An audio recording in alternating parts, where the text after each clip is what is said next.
Money in the Bank 2020 just wrapped up. We are Pop Culture Pile Driver. I'm at Jason D. Rossi. My real name's Jason Rossi. Crazy. And with me, as always, is my tag team partner in the podcast sphere. His name is Billy D. He goes by Billy D 2411. Billy, what's good? Money in the Bank. Shorty, what you drank. That's what's good, man. Wow. I am at a loss. I am blown away. I didn't like most of the pay-per-view except the Money in the Bank match, but really that's the name of it, and that was the game of it, and I enjoyed it from T to B, top to bottom, man. Loved it. I thought I don't even know what to call these things anymore. The matches, segments, cinematic masterpieces, man. Masterpiece, fun. I just call it fun, and it was the. I'm never gonna complain about something that they went for creatively. They crushed. I have some comments. I have some improvements that they could do to it. But of course, good Lord in heaven, they crushed this thing. I thought it was so fun. Yeah, I definitely there was definitely no way to say that this wasn't fun. You might not liked it. You may not enjoyed everything. Hold on, I just got one thing real quick. I just got somebody tweeted at me, go, how did WWE just make a pay-per-view shorter than a Raw? And honestly, coming in at 2 hours and 26 minutes? I'll take it, dude. That's what you want. That's the kind of content. Obviously there's more content because there's some WWE commercials.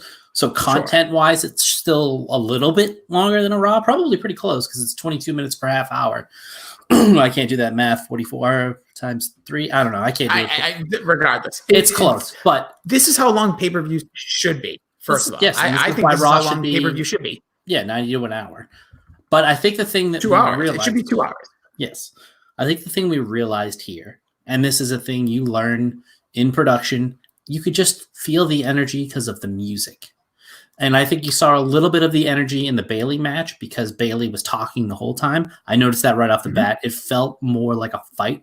The music to this added to it. Obviously, there was, at times, all of them together. And maybe one too many comedy spots, maybe one too many talking things, a couple of unbelievable things. But again, I'm not going to dump on it because on the whole, it was so enjoyable. Yeah, I think especially the match itself, the Money in the Bank, which I think we can quickly review the card. We'll spend most of our time there. But, like you said, there was so many weird situations, I think, on this pay-per-view, if you want to call it that, throughout. But I'm really intrigued to see kind of what they go with from here. Especially I think Extreme Rules is technically the next event. I never saw, maybe I missed it, but did you see a commercial for it at all? No. Okay, neither did I, because even during WrestleMania, they did speak of Money in the Bank. So I wonder if they're going to potentially not go with Extreme Rules. Maybe they, especially with the situation we're in right now. Just a quick update. Boston was supposed to be and still currently the host city for SummerSlam. Our mayor, Marty Walsh, here in Boston called off all live events, larger stadium events until further notice. But we'll see what happens. They did say there's potential, but anyways, I'm intrigued to see where they go with these events from here, because Money in the Bank made sense. The WrestleMania Firefly Funhouse and Boneyard match made sense. So are we going to start to see a little bit more of that? It remains to be seen. But I will just say the pacing of this event, I loved it. All the wrestling matches were done by 8:30, so an hour and a half of wrestling, and then just one big entertainment piece at the end. Fantastic. But to me, that is how, and I'm 100% sure of it now, the thing you're missing is the ambient sound, the audience noise. And music helps. Whenever I did a video package for work and it was lacking, they were throw a little music under there. And it makes a difference. It really helped sell it.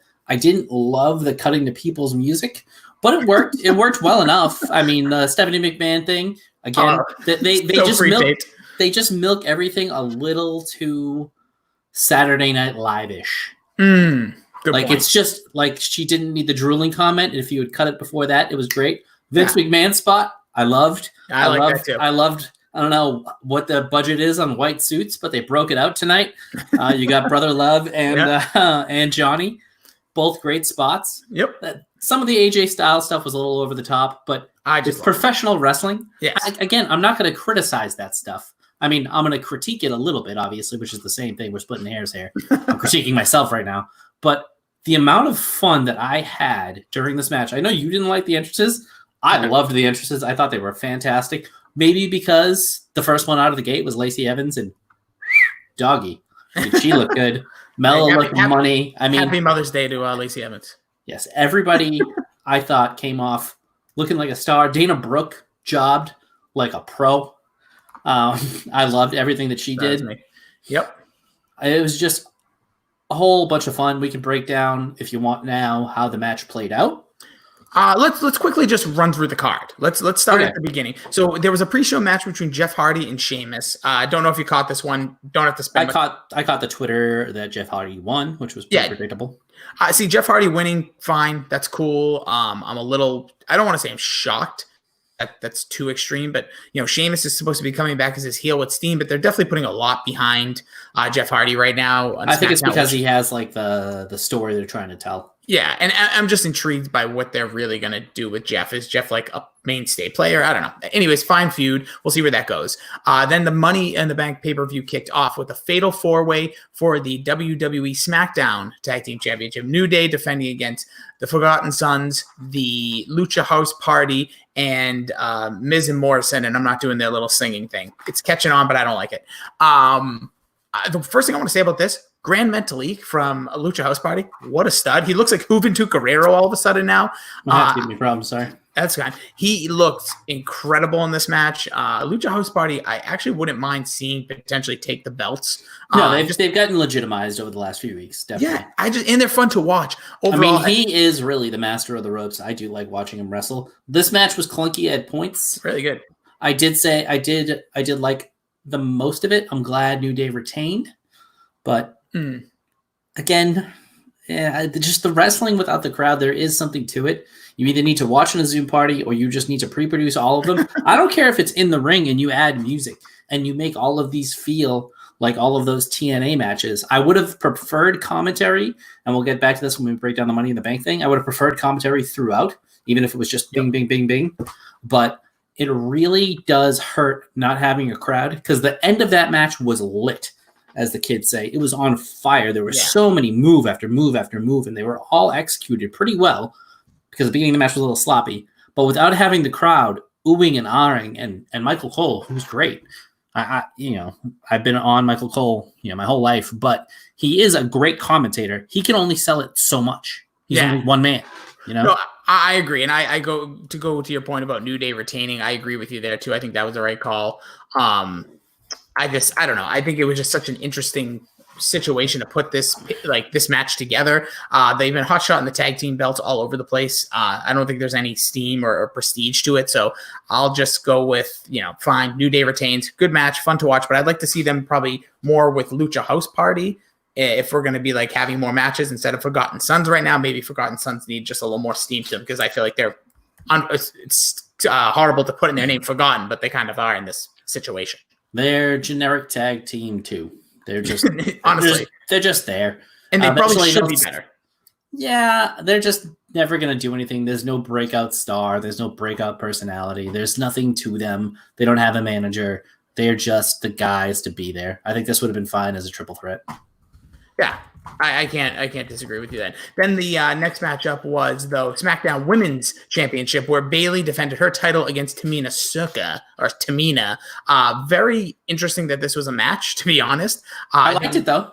Me too. I thought the match actually played off well, but we got to give a quick shout out to Sasha Banks, her outfit, and everything that she's doing. I mean, she is one of the most beautiful women in the world. Like her makeup even looked good. And I usually don't like that crazy eye makeup. She is just beautiful. The match, again, I kind of like these matches for your champions where you're putting them against a legitimate person, a main card person, not necessarily a jobber match, but it gets them a win. It legitimizes them. It's that Royal Rumble, Brock Lesnar facing Sparky Plug. Oh, you know what I mean? Yeah. Hardcore Holly. It's one of those, and it's just good to get your champion that win just to be like, yeah, she is a badass. She will beat these people. I mean, I don't think you needed the Sasha Banks help. I really felt that was unnecessary, especially when you're trying to build a heel champion. If she's going against a legit competitor, I don't consider her a legit competitor. Then you throw that in there. This is one of those things where it's old school, like Ric Flair. He beats the mediocre person 10 times out of 10 on his own guile, his own guts, his own will. But it was still a good match because Bayley kind of shines in this no crowd thing. She knows how to. I don't know if it's that tennis thing where you can just hear him go, oh. Yeah. But you hear all the moves where some people are just kind of going through the motions in these matches. She was not. She was trying to give this a real fight feel, and it came off that way to me. Yeah, I liked it as well. I love her feud with Michael Cole, like the subtleties behind like after matches, between matches, before matches, the way that they'll kind of interact. But I actually don't mind the interference from Sasha in this one just because they're trying to make, Tamina be like this beast, this big woman, this unbeatable force. Sorry, Nia already has that gimmick, but I like the fact that like they're still trying to play like, are they friends? Are they against each other? Where do these two lie? And I guess I would just say at the end of the day that I'm happy Bayley's retaining. This has been a nice long run. I'm really intrigued to see where we go with it. Eventually, we're going to probably get to Sasha Bayley. I'm sure that's what they want to do for SummerSlam in front of a Boston crowd, but it's going to be interesting. I don't know really where we're going next, because they're both like on the same page, but fine match, much better than I expected. But I agree with you. I think heels are doing some of the best work. I think Sonya Deville should get a lot of credit. SmackDown, she faced Mandy Rose, just screaming at her the entire match. It just makes it feel, like I said, more like a fight, gives it more like stakes to it. So I think if you do that and you just forget the whole anything's going to be live anymore. We know these matches are mostly taped now anyways, for the most part. Do what you did in the Money in the Bank match and make it cinematic. I'm fine with that. I'm sure it's more work, but it's a way, way, way better product. I think that's just the way to go. You need that music to just kind of make you forget there's nobody there. Yeah, just some ambiance. And on no offense to WWE too, their shows all look the same, and I think that's going to be the hardest part. And I don't care about ratings. I don't care about that, but their ratings are you can see they are dropping, because I think if you watch WrestleMania and then you watch SmackDown this week, it looked the same. That's the tough part. You got to make these things look different. I don't care if you dress it up with ladders. It's still just an empty room. Where AEW, just to show them, and they've done a lot more of spicing it up, making things look a little different. But anywho, next up was the Universal Championship. We had Braun Strowman defending against Bray Wyatt, not The Fiend, just Bray Wyatt, plain old wacky Bray, in a match that I actually thought during the match pretty damn good. We got a little cinematic towards the end. Braun putting on the black sheep mask. Now, this is the one thing I don't know, and I almost have to rewatch. Did Braun Strowman shave his head to make it look like he had the old ponytail back? Because I don't remember what he looked like during the whole. It sounds weird. I feel like his beard was bigger and his head was shaved on the sides. His head's always shaved on the sides, though. But I feel like, again, I could be 100% wrong. I felt like his hair went from like somewhat. I feel like they changed it, because it was obviously a clip. Like they when he showed up with the mask on, it was like a different. It was like a scene. And then this match, the beginning part of the match was fine. I do like that he defeated Bray Wyatt instead of The Fiend. Yeah. That was the best part for me. Keeps Bray strong. But I just don't know. I don't know about this. It was a weird feud to go into right after WrestleMania, and I think it's hard because you have two new champions on both brands, and it's hard to like pull off really good feuds. I think for both. I always say, and I've talked about this with you a million times, if you've heard me say it, after Mania and Royal Rumble, I feel like are the two spots we should give like these guys that are like you want to push up eventually, put them in this spot. And I thought Bray is too good for this. Where we'll get to Seth Rollins, but I think he was perfect fit for Drew McIntyre because Drew McIntyre needs a boost. But the thing with Bray Wyatt is clearly we're going to get The Fiend. After the match was over, Bray loses the match because he falls for some trickery, like Braun Strowman just going to join him.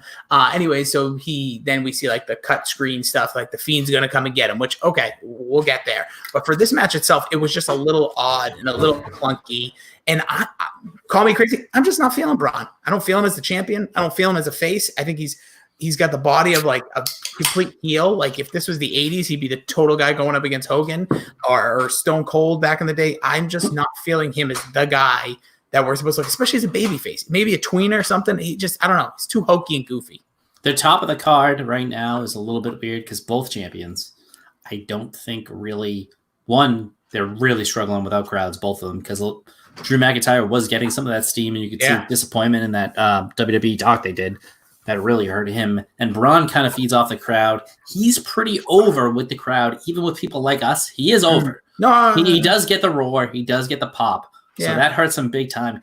He's just, again, he's not a super charismatic guy Oh. in general, and definitely not without a crowd. So he's really hurt by this no crowd. And this, again, this would have been the spot, as you said, to have that middle kind of guy. This is where I would have liked to see Dolph Ziggler challenge him. Somewhat of that level. You need to, if you're going to keep the belt on this guy. That's why the Fiend was, if it's out of a scale of 1 to 11, podcasters dozen, please, a 4 choice. Like Dolph Ziggler would have been like an 8 to 10. It would have been that Tamina level where he can dispatch of him nice and easy, but he's still somewhat of a legitimate threat. And I think that's what you need for one of these not big, stepping stone pay-per-views. Yeah, and I agree with you. I think Dolph would have been the perfect guy because Dolph also would have sold his pants off, would have made Braun look like an absolute monster. Not that Bray didn't. I just don't think Bray's in that right position. And I think Bray being off for this entire month would have actually helped his character, regardless of ratings. I get why we want to have him on SmackDown. Or even just have him do a couple fun houses where we're going back to that point where we don't know what his theory is or what he's trying to do. We saw what Bray Wyatt's money spot is in this company going forward, and it's those kind of John Cena dream matches, especially during this kind of time. Oh, yeah. You could have just had, after the match with Dolph, if you wanted him to be the next contender, you could have had a really cool one of those things for this, or maybe you save that for Monday, and that's the Braun segment. I think there was a lot of other ways to go with Braun, because right now, I'm not with it. Yeah, I'm not feeling Braun in general, personally. It's going to need a lot of work for me. He was hot shot in the spot anyways, but then we get to the WWE Championship. I don't even think it has a title anymore. The other belt that looks the same, but this one's black. It is Drew McIntyre. It's factual. It's Drew McIntyre defending against Seth Rollins. This was the best match since quarantine. This was the best no crowd match they have done. Those two guys, I thought, were fantastic. Bell to bell. Awesome match. I thought it was fun. Well, you're stupid. But it was really good because, honestly, Drew McIntyre is wrestling with a purpose. I completely agree with what you're saying. I think he's the most affected by this no crowd thing because he would have gotten a pop even though we just saw Seth Rollins defeat Brock Lesnar early in SummerSlam last year clean. Nonetheless, I think this is where he would have shined. He's been having great matches with the Zelina Vega crew, I guess you can call it, for lack of a better term. He's been having great matches with them. He's been putting on really, really stellar promos, just like more to the heart, more polished, and also a little raw sounding, pardon the pun. I just liked him versus Seth, though. I think they did so well together in the ring. I love the closing segment. He went for the went for a stomp, hits a Glasgow kiss. Seth Rollins hits a super kick. He bounce off the rope, hits him with the Claymore. Really fantastic. It'll be a nice gift for people to watch. It was a very well wrestled match, and that for me is saying something because I don't think Seth Rollins typically brings it. I thought, again, on a scale of 1 to 11, he was about an 8, which for me is generous scoring of Seth Rollins. Again, though, there's no crescendo, there's no build because there's no crowd. The crowd would have been into this match. Oh, yeah. As much as I hate Seth Rollins doing the same move over and over and over and over again, I think we saw the same move 7 times in a row at one point during this match. Even freaking Samoa Joe referenced it at one point. It's not the human head's not meant to take like 6 of those knees or whatever it was. That gets on my nerves. But a crowd, if it's going well, gets on top of it. And I don't want to hammer, them not having a crowd. But I've only said it 50 times. So. Yeah, but that's how I do. I just repeat myself over and over again. You're like Seth Rollins. That's how you make a poll. Oh, my God. Jesus Christ, I'll stop. But I think that's the one thing to take away from tonight is do as many things as you can like that last match. But I agreed, but I think where this was a much shorter card, WrestleMania was great. I thought they entertained, they did a lot, but that was 2 nights of about 2.5 to 3 hours. So all told. And again, it's a WrestleMania. It was built for a long time with crowds there. You were invested into the storylines. Yes. I'm not getting invested into the storylines because it's a very flat feel going into all of these shows. I agree, but I think what they did here tonight was like an hour and a half, and we'll talk about, we skipped over Bobby Lashley, R-Truth, but I'm going to talk about that in a second. But because R-Truth he's needed in these events. I'll quickly say it. That promo he cut about Tom Brady, but meaning Rob Gronkowski, that stuff is perfect. He is perfectly put in position against heels. Like if you want Bobby Lashley to be a badass heel, keep putting him against R-Truth. MVP wants to create stables, have him go against R-Truth. R-Truth is like an Oscar territory of just fantastic entertainment, crowd or no crowd. Yes, but let's not confuse the two there. Oscar's probably one of the top stars in the business overall. And R-Truth is great an at getting entertainer. people. Yes, he's an entertainer. Yeah. He's getting people over. He is a great wrestler. Oh, you know what? You know what? I take that back a little bit. He is a phenomenal in-ring talent. They just, they're not going to put the belt on him, so they're not going to give him many moves. No, but I just thought the whole thing in the backstage when he was talking about Tom Brady's, I thought that was so damn good. But anyways, but back for Drew McIntyre, where this position that they put him in, and going back to the length of this event, this was like literally like 90 minutes in, and this is where you're right. Like, I agree with you. I think that's about the cap for no crowds. You had an array of different matches. You had some women's matches, you had men's matches, you had tag match, you had 2 championship matches with totally different styles, like Drew and Seth just putting it all on the line. I think this is honestly, I know regardless if you like Seth Rollins or not, if you want to see a match that you think he's good in, this is one, because there's nothing to fall back on. The one thing about these crowds, you can't fall back on, I'm going to do this spot and it's going to get a reaction. Drew McIntyre doesn't do that stupid countdown to the Claymore anymore, which has been the best thing for him because that was so I thought he did it in this one. No, did he? No, because the Claymore, maybe I missed that part, or I didn't notice. He did count down at one point. I saw him go 1, 2, 3. I think he missed it though. Oh, that's really sad. But not that he missed it, but the countdown part. Like, we don't need it, bro. But you might be right. He might have done it. But either way, the way it ended was just so fantastic that I'll pass on the other part. So, but I just think these guys just put on a show that you didn't need a crowd, and it really was pulled off. And then the other point I'll go to here, I think this is another takeaway. 2 hours, yes. Because they've been using old matches sometimes to fill the time in between like this 3-hour Raw because they can't. I wish they do that. They stopped doing that. They should bring that back. I really don't mind it. I don't mind it either. And the other thing that I'll take away from this is I'd be fine not seeing, Seth Rollins is on like every other segment of Raw as it is, but I'd be fine with not seeing him for a whole week. Any of these guys do like the old school NXT. They're off TV for one complete week. Create a little bit of separation for this audience to create a need, especially when there's no crowd there. It's so hard though with 3 hours to take most of these guys off television. They've done it with Becky Lynch. Becky Lynch has not been. We have not seen her. She's going to return tomorrow, obviously, and we'll find out with her and Asuka. But I don't know. It's going to be hard. I just wanted to quickly look. How long do you think that Drew McIntyre Seth Rollins match was? I'm going to say 16 and a half minutes. 19-20.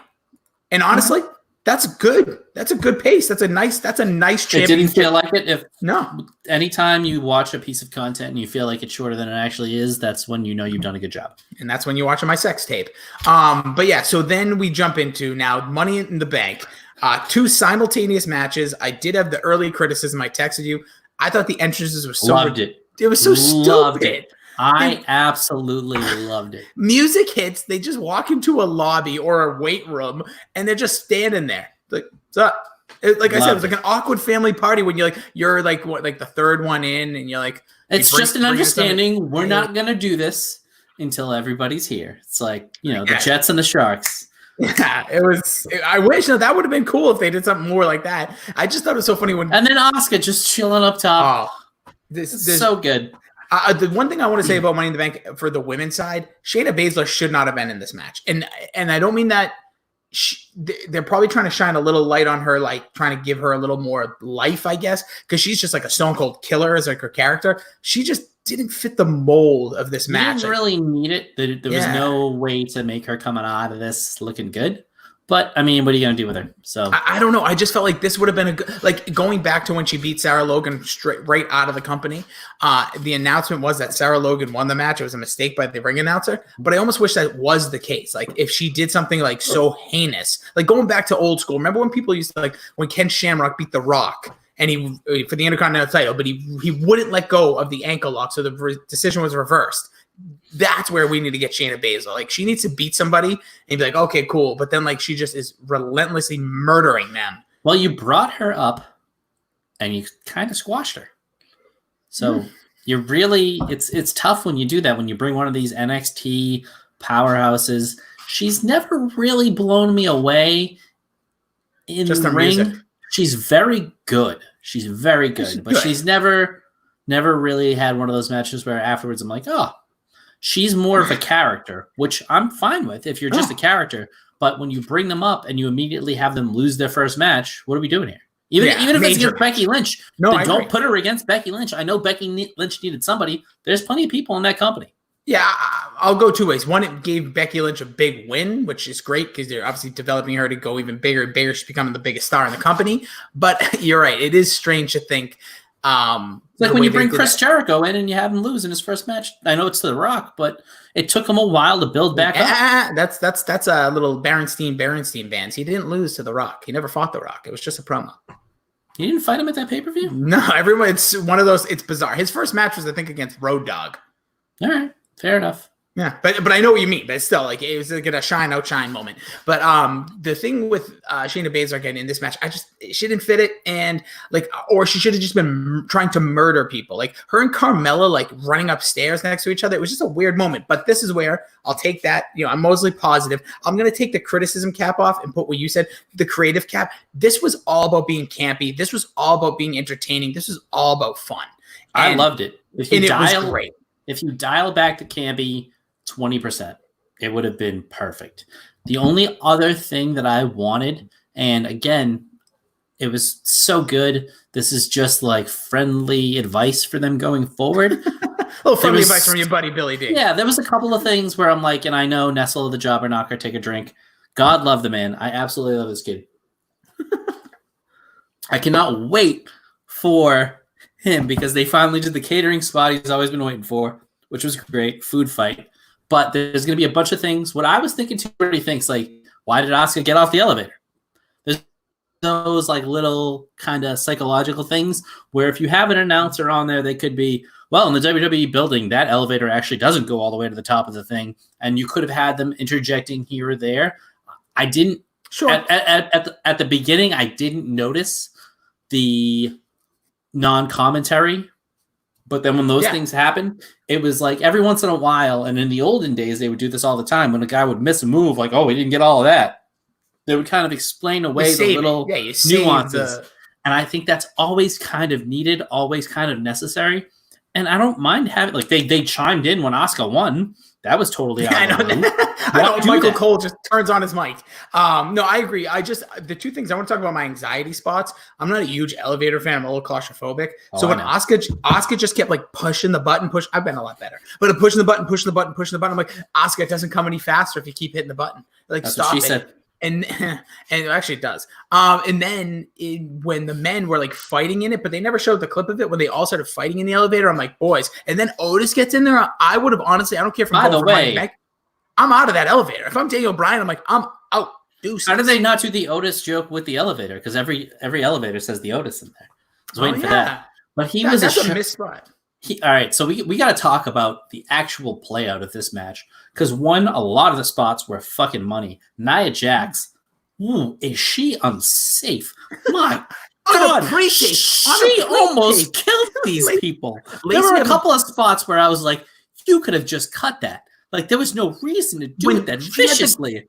I know we're jumping into part of the match, but she could have killed her. She had Lacey Evans in a gorilla press and then like half dropped her, like hit her shoulder. Oh. And then, like, you know what that was? Whoever the editor is or whoever's directing that, whether it's Heyman, Vince, Bruce Pritchard, which we'll get to, it's like I guarantee there's heat on her and they're like, we're keeping that in so the world sees it. So they can all tweet about it and be like, she's a botch or she's unsafe, because there was no need. They could have easily just retaped that where she did it right. If that Coke machine that she got thrown into wasn't screwed into the wall, that could have killed Dana Brooke. She threw her in there hot enough where that could have rocked forward. That was ridiculous. I think she threw Shayna Baszler into the wall like a lawn dart. There were a couple of those spots that she hit, and I was just like, my God in heaven. It was ridiculous. But again, just the food fight stuff I absolutely loved. Again, there's another thing where, like, you got to test this out, edit it out. The AJ Styles getting the dead weight on top of him. You can clearly see it reaching his chest. And they stayed on it for like 10 minutes, and he's doing, I think, an okay job in his mind of selling that. It's like, that was just so bad. Yeah. But when Otis was just screaming reps, or whatever the hell he was saying before the match started. Oh, he was saying he was a star. Yeah. And then they did the Rocky thing at the end. Hey, yo, Mandy, I did it. Okay. Him winning. No. Let's talk about the implications of him winning. Again, I'm totally cool with this. I am so fine with them giving this to Otis. It's again, we want them to make stars. this guy does have a little charisma. He's got a little bit of the wiggle, and I'm not just talking about the worm. He's got something going, man. He really does. Capitalize on it. He's going to lose the cash in. Totally fine with me. Again, give him that honest to gosh goodness cash in against Braun. You could even do it against the Scottish psychopath.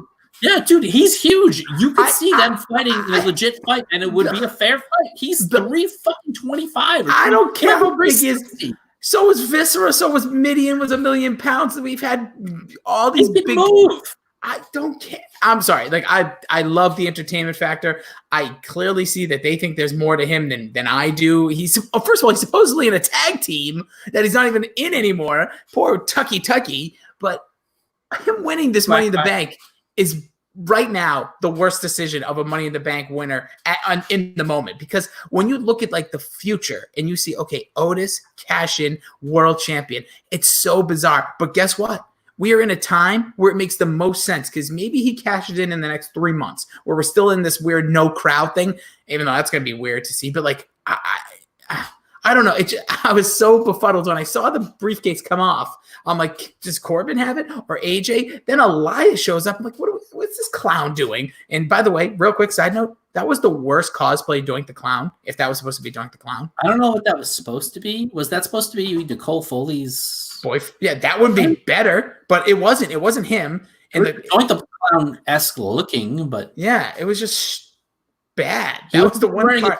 He was wearing a friggin' like a button-down shirt. It was bizarre. It must be some sort of inside joke. The Vince spot was great. I fucking loved Vince. I thought was great, especially where I liked it where it was AJ and Daniel Bryan. I don't know if there's actually meaning behind that, but I just feel like where those are two guys that like he never wanted to be like got like top guys, and they both became that. But I just like when they put like the chairs back. I thought the whole thing was funny, and then he hits the moment. Once they do the get out, I would have cut.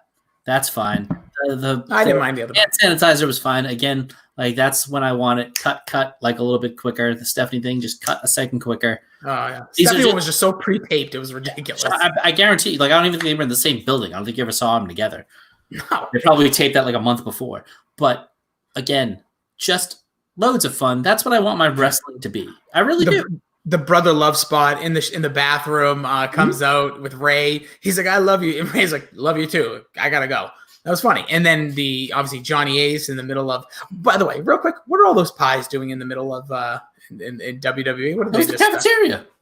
Who just has pies chilling out on a random Sunday night?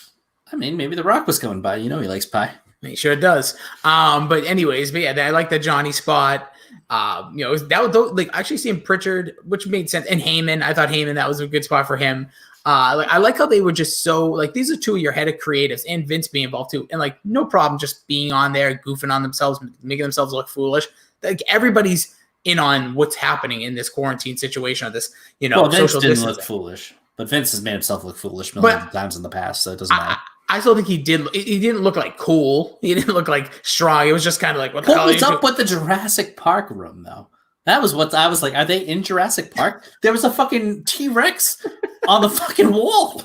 Why? I could see the Money in the Bank room. That makes sense. I can see the Undertaker room. That makes sense. Why the fuck was the T-Rex from Jurassic Park hanging on the wall in a random ass? Was that his office? It looked like a conference table. Like what the fuck was that?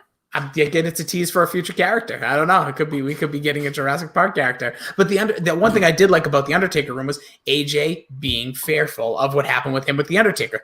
That's a good callback. A little too much. He comes out on Raw. I don't mind the poster. The poster's fine. The room was like it was a little too much. Of course it was. Again, I'm fine with it. I'm fine. The room was ridiculous, but I like that AJ actually had like a little PTSD from being buried alive in this kayfabe world, where before he would like came out on Raw. He's like, so what? I was buried. Like, oh, thanks. And then let's just jump over. Speaking about getting buried, Rey Mysterio and Aleister Black are dead. Why? Baron Corbin threw him off the roof. Did you hear that thud? Oh, no, I mean, like he didn't kill him. I'm sure this... If he is not arrested this Friday on SmackDown, and they got to do something like that. But first of all, I feel like Aleister Black is the wrong guy to be tossing off. Rey Mysterio, fine. He's just kind of like, he can be like, I thought Otis would have been better there. Next thing you know, Otis is freaking cat. I mean, I'm really surprised. I thought that if I were a betting man, I don't know what the Vegas odds were on this thing. I felt like Aleister Black needed it more than anybody. See, I don't think it fits him though. Personally, I think Nothing fits him though. Nothing fits this guy. No, I think he's good. He's a good in-ring competitor. I think he's starting to build his character. No, he's starting to build though. In this time, he's starting to build. We're starting to see better matches, longer matches out of him. I've never had a problem with his wrestling ability. Yeah, but I think listen, if they gave it to him, I'm not going to complain. I thought he actually suited it best because he's that guy who seems like the trajectory of a future champion on the rise. Like when CM Punk got it in the early days, nothing else was probably going to get him there via storyline, but. I don't know. I just then I'm like AJ. That makes sense to me too, because then I'm thinking if him and Undertaker, there's unfinished business, we might see something maybe where the Money in the Bank's involved. I was kind of going there. Corbin, I'm like that makes sense because he's a heel that you want to hate, and if he cashes in on somebody that you like, that would make sense. Then I was like Otis. What the hell's Otis gonna do? My man, he's gonna have the honest to God good cash in. Maybe that or you. Don't do this. I wouldn't do this, but it's an idea. They might take it. Have him turn heel. Have Mandy lure somebody back to a hotel room. Get them all warm and fuzzy. Handcuff them up. And then boom, Otis comes out. Pull a Lana. See you later. Honestly, I hope she does it to Braun because that's how goofy Braun is at this point. Okay, Mandy. I'll take you back to your room, sweetheart. You're going to get these fingers. It's just not. Neither of the champions for the men. No, I'm all in Drew. No, I'm all in on Drew. I think Drew's making it happen. I don't. I'm just not behind him. I don't care. Well, that's on you. No, it's on him. It's on him. Nah, he's doing the best he can. He's done. Yeah, but he's doing better than you're giving him credit for. Honestly, I don't think so. He's doing that damn good. No, he's likable. He's badass in the ring. His promos aren't scripted, like boring, like the usual, like "Welcome to Monday Night Raw." He does say that sometimes, but what he says thereafter. Pop Culture Pile Driver put out the Twitter poll. Do you like Drew McIntyre as champ? All right, we'll do that. But then just real quick to wrap up at least the women's side of this. Really odd ending though. It was just Lacey Evans, Nia, Asuka. What happened to Dana Brooke, Carmella, and Shayna Baszler? They get tripped up. Well, what's her name got? It was the last thing we saw her do fall. Who? Dana Brooke. Yeah. Oh yeah, she got. By the way, that was a nice little spill she took. Yeah, it wasn't bad. Again, another thing from an editing perspective. That's where you cut away to her like flying up in the air, and then you have her hit a pad, and then you cut to her just like banging on the ground. It was pretty good. You could see her slowing up to slide. I saw that coming from a million miles away. Again, I'm always good with the comedy spot. Love a comedy spot. Loved what she did in that match. Again, I didn't mind once she got to the roof. It was kind of over. It was kind of quick because the whole match was the race to the top. It was like the rat race feel of getting there. And then once you were there, I don't know why Corbin was trying to fight Asuka. I do like she was really like, get the other one. And then she was like, all right, fuck you. Bam. That was the best part. That was great. That made sense. Yeah, if you listen to our Corbin 3 count. Corbin makes sense. That's what I wanted her to do. That's what I told her. That's how I said she was going to win. Just kicking people's heads, throwing people off roofs. It was a little weird. But yeah, Corbin's like, no. And it's like, dude, you have a clear case right here, bro. I got my case. You win, I win later. But then it was really strange. She wins. They ring the bell. Michael Cole makes a comment. Next thing we clip right back to the same scene. The women have just disappeared. Yeah. But again, small, who cares? It's not, it doesn't matter. This isn't meant to make sense. This is meant to entertain. And then all the men, though, were in it. I thought, for the men, I just thought there were so many different spots. If one thing I was joking about in my head, which is always the funniest place, is that Duke the Dumpster Drosy, I thought was going to make an appearance. Even if it wasn't him, like a cosplay, like I thought that they were going to have a little more of like random ass, like old jobby type characters in like doing jobs. Like that guy doing the mop, how great would it have been if it was a cosplay Duke the Dumpster Drosy? Yes, that or TL Hopper. Honestly, like in the bathroom, like just like I thought I was like, that's the one thing. Like somehow fit the gobbledygooker, and I don't care how, but like all the jobbers should have been there. Yeah, like you walk by one of the like halls, and there's just like a bunch of statues, and he's like really there, and he just comes out and starts beating somebody up, and it turns out to be some lower level card guy like Zack Ryder or something. Yeah, he's not in the company anymore, Bill. He's not? No, he was part of the cuts. He was? Oh, I must have not paid attention to those cuts as closely as I thought. Yeah, though, dude, there's a gajillion of them, but we'll see. He'll probably be AEW bound. But anyways, yeah, I agree with you. All that stuff would have been great. But the one thing I also had a fear of, like last year when Brock Lesnar won Money in the Bank out of like the blue, which was cool at the time, and then was the best thing he did, but it only lasted for like 2 months with the whole when he turned it into a boombox. Was I thought we were going to get something like that in this again? Like even when Elias showed up, I'm like, oh my god, are they going to have Elias win this thing? Like, are they going to do something? I'm glad they didn't, but I just thought something like that might have happened. That was the worst part of this thing, that Elias cost Corbin the title and AJ Styles for some reason. But yeah, it was because Elias is dead. He should have been one of the cuts.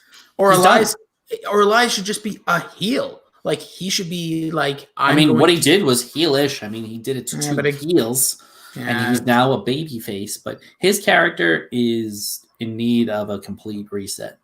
Yeah, which is funny because when they came back, this babyface turn was kind of a complete reset. So they really fucked him up.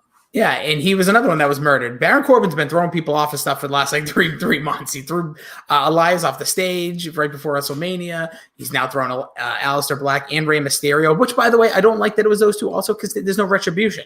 They're both Raw guys. He's a SmackDown guy. So it was like, they're probably never going to talk about it. They're probably going to say like they fell 10 feet. The big boss man was hanged? What is it? I always forget what hung. It is. I think it's just hung. No, right. It's hanged. It's hanged. Yeah. Was hanged at WrestleMania. And then the next night he was on Raw. Yeah, well, he was fine. So, the WWE logic doesn't really make a whole lot of sense. But again, the enjoyment I got out of that match was 11 out of 11. Tons of fun. Yeah, tons of fun. Like Otis. Yeah. Oh, I was sitting there and watching. I get the fact that it's. Has a guy like that ever even won the Rumble? No. What do you mean, like a guy like that? Like a kind of like a bottom level, super low mid card guy. No, the closest was when Santino Marella almost beat Alberto Del Rio. I guess you could say Del Rio, just because that was like he got like a fast track. Yeah, but he was a legit top heel in the company for the longest time after. Oh, no. But that's still when he won it. He was still very like he's only been in the company for like 5 months. Green-ish, but like he was a legit guy.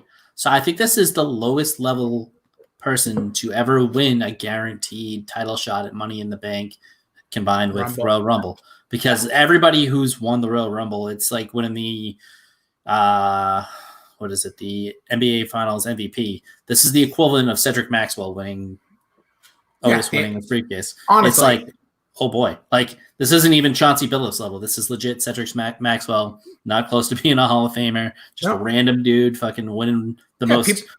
People don't want to give like Andre Iguodala that credit, but he's like at least like he's a legit all-time good player. Yeah, he had great defender. Really, yes, was a superstar for the Sixers for a while. Yeah, and Nuggets. But capitalize on the heat of Otis, man. He's hot right now. I don't know. I can't, Bill. I can't. I don't see it. It's fun. I think it's really fun. It's all what they go with from here. I'm so like Asuka. I was like, yes, makes sense. I think she's getting I think what this was for both of them, honestly, in my opinion, is that they said these are two people that were getting a lot of buzz around. People are talking, tweeting, making YouTube videos, all like like everyone's around them. Where I feel like a lot of these other characters and wrestlers aren't getting that. So I think they're saying to themselves, let's give it to them to try to get as many hits. We may not get the viewership off this, but we may get more people talking about our product that are like our hardcore fans, because that might be what they're looking for right now. They're probably trying to, for the first time in a long time, cater to hardcore fans instead of the casual fan. Well, the one thing that I've always preached, and John Cena has tweeted, which makes him the GOAT, when you try to please everybody, you please nobody. So just go with what you think is going to work and believe in what you're doing. I think they kind of did that tonight. I think Asuka is legit on fire. They're behind her. And Otis, I got to tell you, that was a memorable moment at WrestleMania. That was a WrestleMania moment. Him and Mandy, for some reason, is magic, man. It's good. I'm not done. Everybody else in those matches, out of the men, who really was kind of the hot guy in that match? It was Otis. He's got the most heat. He really does. When you put it in that way, to think about it, he has the most heat. Yeah, Asuka, same thing. Asuka every week. And that's the thing in these situations And I think they're finally rewarding it. They're showing that if you put in the effort, Asuka is making a gif of herself every single week. Oh, she really is. And Otis is going out there and he's doing his dance. He's making a little love. He's getting down every night, man. Yeah, they're giving it to the entertainment. Like I would say, Daniel Bryan is right there with them for his work, but he doesn't need this though. He doesn't need this. I agree. They don't need him to have it. See, I think in a weird way, I think they do. Because, like I said before, I think he's the guy they need to turn to in a time like this. You need a guy that the fans, like everybody loves, like people from like Raymond. Like literally everybody, not like Chris. Everybody hated him for some reason, but everybody loves Raymond and everybody loves Daniel Bryan. And I think that would have been a good spot. But we'll see. You know what? I'm shocked, if anything. I'm not necessarily disappointed because that's too foolish because he had an opportunity. I'm never in my life. It was like the Drew McIntyre thing. I'm never going to be disappointed when they give it to a guy who's not like the top of the line. You expect him to get it. The Roman Reigns winning champion. The Rumble for the 6th time, or coming in 2nd, or giving the Money in the Bank to Brock Lesnar after giving him the win against The Undertaker at WrestleMania. If you're trying to make a star, this is the only way you can make a star. I mean, most of those guys they've already had their chance and blew it. That's the only reason why I probably would have gave this to Aleister Black. It's a chance to make him a star. But other than that, like, does Corbin really need this? No. You already kind of gave it to him. You're just killing him by having him lose to Elias, and it looks like that feud is going to go on. AJ Styles doesn't need it. So, I mean, Otis is hot, man. Otis is hot. Otis and Aleister Black are really it. Rey Mysterio, absolutely not. It was Otis. You're right. These are the two options. And I think at the end of the day, WWE is definitely trying to find ways. And if you read any of these like Meltzer reports, which you never know what's real, but they have said they are desperately looking to make new stars. So tonight we saw that. Tonight we're seeing the making of some new stars. And not that Asuka, we would say, isn't a star. Like, she's obviously been the champion. She's been a big priority matches. But I think the reestablishment of someone like her, where the crowd and the audience, whether she's a heel, a face, whatever they want her to be, I think would be put in a great spot. So I thought last thing I'll say on this. And this to me was their big, they had a star-making moment and they didn't do it, and I know you like this match. It was a great match 2-3 WrestleManias ago. I think it was 3.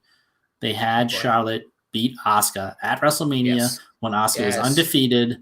Again, I get it. I get the Charlotte flair. She's already a star. She can take a loss. Asuka was so hot. She was legitimately like, hey, this lady's never been beat in her career on WWE. She's the Goldberg of it.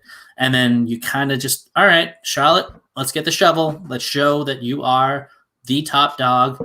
She can get the win back. It still means a lot if she gets that win back later. Yeah. Give Asuka the win first. I think that really hurt her entire momentum, her entire like trajectory, and then she kind of wasn't really. This is the best she's been since.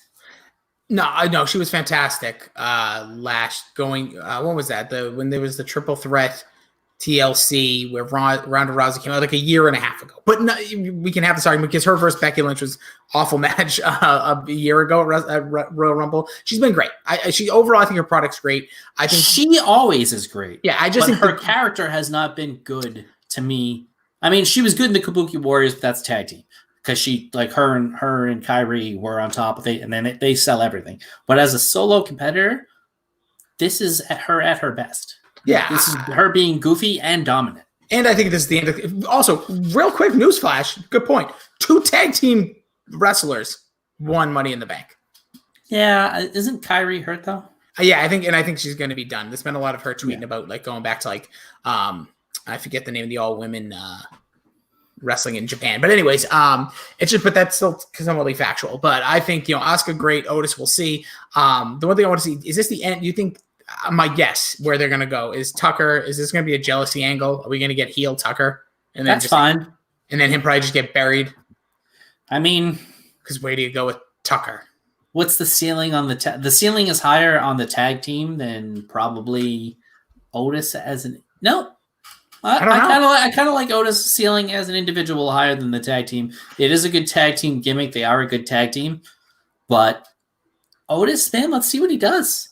I'm interested to see. I'm going to give him a shot. Yeah, I think I'm very intrigued to see what they do with it because I could easily see them either going New Day with it, where Tucker's just always in his corner, always supporting him, which I think never hurts. Never hurts to have a support crew, especially for faces, which you never see. So you'd have Mandy and Tucker, or I could see them going jealousy angle. You left me, if it wasn't for me, we never would have got here, and then them fight. So we'll see where they want to go with that. I think for Asuka, it's her and Becky Lynch again, and I actually don't want her to cash in anytime soon. Like, I don't know what they're going to do with Tucker, but I think Asuka hold on to that pup because I think she's going to be so goddamn entertaining with it. Oh, she's going to be great with it. She could keep it till WrestleMania, and I would have her call her shot at WrestleMania. I am a big fan of anybody who's even close to a babyface calling the shot as opposed to like a cash-in moment. Mm-hmm. Didn't Braun cash in the middle of a match when he had it? No, Braun's an idiot. Braun called his shot, and the match was like just called off. It was a cage match. And he went through the cage or something. It was just literally the match got like disqualified because Brock Lesnar came out when it was him versus Roman Reigns and killed them all. Oh, that's what it was. It was just stupid, and somehow it's like, oh yeah, bye. Braun Strowman's been completely mishandled for years, but don't forget he's your champion. But yeah, so I'm intrigued to see where we go here. What would you, Bill, if you had to give this on as a whole, the whole event, a star rate or a ranking from 1 to 11? 7.5. I mean, if we're ranking the main event, I'm giving it an 11. Everything else was pretty good. Wasn't great. Again, I'll say it for the umpteenth time. Put music on everything. And again, this is a correlation to what I do for a living. Whenever you have really good nat sound, it sells the piece. You need nothing else. That natural sound tells the story. Whereas when you don't have that natural sound, be it like a Patriots play or like the crowd of a stadium, you need to inject something in there. And that music really did help you take away from the fact that there was nothing behind it. I think you do that with everything now. Well, it will be hard, I think, for them to do it with just like matches, but I agree. But they can do it. I'm just saying I think it'll be hard for them to do it. But I think overall, I give this thing I think I'd say like a 7, a solid 7. Overall entertaining. The last two matches, obviously, the whole Money in the Bank. I loved Rollins versus Drew McIntyre. Also, the handshake at the end. Are we getting a little like face turn on Rollins? Hopefully not. I hate Seth Rollins' character with the white hot intensity of 1,000 suns. Oh no, it's so good right now. Oh, it's terrible. He's on TV every 2 seconds. He's awful. Not. He's clearly not terrible. No, I am watching, and he's a terrible promo. He is an awful promo. I don't care about his promo. Probably that's all he does. That's all he does. All he does is talk. His promos are fine. They're just they're terrible. Sauntering heel. It's fine as a heel. He's bad. He's a bad promo. I disagree. Okay, that's fine. I thought his promo tonight was fine. You've heard it a million times, but I thought it was fine. He's gonna save Raw. And he didn't do it. But I just don't get the handshake at the end. I get I'm all for sportsmanship, especially even in competitive, because guess what? After like most sporting events, those guys will clap hands. It's all about leaving it in the ring or on the field. Not Isaiah Thomas. No, he's a bitter prick, huh? But so is Jordan, by the way. Well, Jordan's a bad person, I think. I still believe he's a bad person. He's a bad guy. If you're just that good, I guess I get it. Yeah. Tom Brady's probably the same way in a lot of ways. But he's diplomatic. Not as a person. Yes. Yeah. He's diplomatic. I'm sure in his head he thinks that, but he doesn't do a good job of faking it. But at least he's outwardly that way. I guess like Michael Jordan is without question he was the best player of the best player era. And it's just ridiculous how much of a dick he is. He's such a dick. I'd argue that wasn't the best time for NBA. I'd argue the last couple of years have been better. Player-wise, there's more of them, but when he was walking around with the dream team and they asked him, and they were 90, older, yeah. And then when they were obviously in their later years, and they were like, well, who on this team should take the last shot? He's just like, me. And, and it was Larry Bird's on the team, fucking Magic Johnson's on the team, Barkley, yeah, legit the all-stars of all-stars. He's just like me, and he was right. He was. That is the funny part of it. Well, it's funny. We have The Last Dance. That's a Michael Jordan thing. And we now have The Last Ride, this Undertaker documentary, which I've heard. Which looks awesome. Yeah. And when the one thing we've always said about WWE, when they do this stuff, nobody does it better. Nobody does this. This is what I want, though. This is the storytelling but put this in a product. And I know this. No, you're right. This is 1 hour long. This would put this in the middle of Raw or put this at the end of Raw. And then once you get the crowd back, you can be like, hey, this is the stuff that we were offering on the network.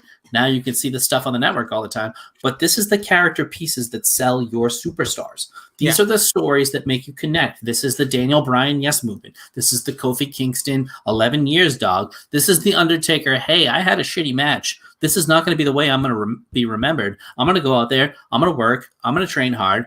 The match he still had that was like a real match, the last match, still sucked. But the graveyard thing was fucking great. Yeah. So I agree. I have no connection. I have no emotional connection to the Undertaker anymore. This might make me care about him, but use it in storytelling as well. I can't disagree. I'm just intrigued by the whole situation. I'm looking forward to seeing where they go. But I think that'll do it. Money in the Bank 2020 in the books. We shall see where we go from here. Otis and Asuka. Otis, my man. Otis. Like, think about this. If you're even the slightest, like, not like, yeah, come in, I pop in and out. You're like, who the F is Otis? I mean, people think Keith Lee is like, oh, wow, that guy's a professional wrestler. Otis is like, oh, wow. And now he's got an 83% chance of winning the championship. I can't believe it. I love it. I couldn't love it anymore. I really couldn't. This 2020 is the beyond the oddest year of all time. They went with the heat, and I can't blame them. I applaud them. Or this could, you know what else I think we're quick booking in my head? Mandy may turn heel down the road. Screw him over. That's fine. That just makes him more sympathetic.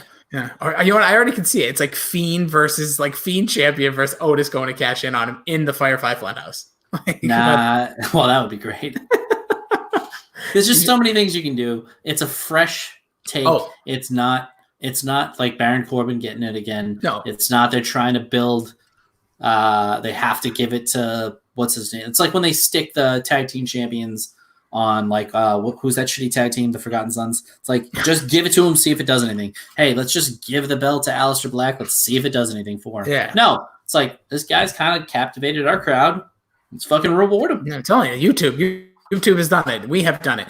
But I will say this before we officially end. They're not allowed to have fans in the audience. Remember this, right? But there was puppets in the audience. I still think there's something. The NFL did it. Crew members in there.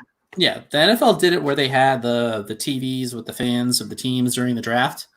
I honestly you want that? I want like those like rolling those rolling iPads, like where you rolling iPad. So like basically like they have like it's like Uber, but like you can like send yourself to a meeting. It's like you can zoom in, like you zoom into. So you're talking about like the freaking Stop and Shop robot strolling in with an iPad on there, and me. It's just me, a bunch of robot with iPads on them. You do that. You like have this shot of me. You put me in a seat with a video screen there, and you fill up the crowd that way, and like you give us like audible, like little microphones so you can hear us chant, you can hear us talk. If we all do it together, it gets loud enough.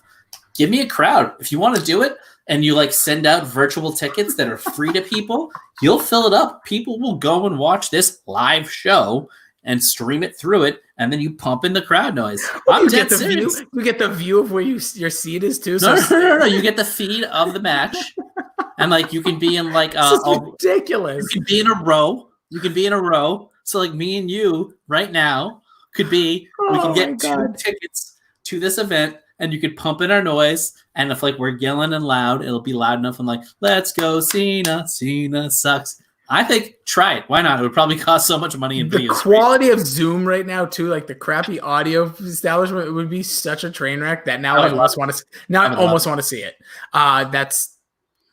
Anyways, well, that's it. We're Pop Culture Pile Driver. Make sure you check out, subscribe to the podcast. You can search Pop Culture Pile Driver, as well as us on YouTube. Make sure you give us subscribe there. We'll be doing live streams each and every single Tuesday night. We'll be adding some other content here and there as well. Plenty of stuff coming to the channel. This is the beginning. Get addicted to the content because we got plenty of content coming at you. He is at Billy D2411. I'm at Jason D. Rossi. Billy, you want to leave?